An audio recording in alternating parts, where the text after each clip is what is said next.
Hello বন্ধুরা, তোমরা সব কেমন আছো? আজকে তোমাদেরকে একটা জিনিস আমি দেখাবো, ঠিক আছে? আমার দিদি কাছ থেকে এসেই মরতে ঝগড়া শুরু করে দিয়েছে, ঝগড়া। তো তোমরা দেখবে, চলো তোমাদেরকে আগে দেখাই।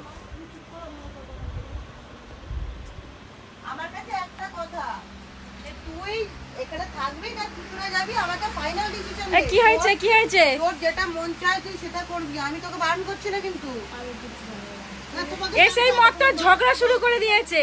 কোচিং যায় না, টিউশন যায় না, কোচিং বন্ধ, স্কুল বন্ধ, স্কুলে গার্জেন কল করেছে।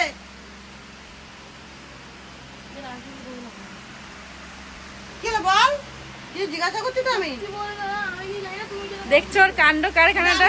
এসেই মতো ঝগড়া শুরু করে দিয়েছে, ঠিক আছে? আমার তো ইচ্ছা তুই দেখে নাও। এখানে থেকে ভালো করে পড়াশোনা কর, কিন্তু তা করছিস না।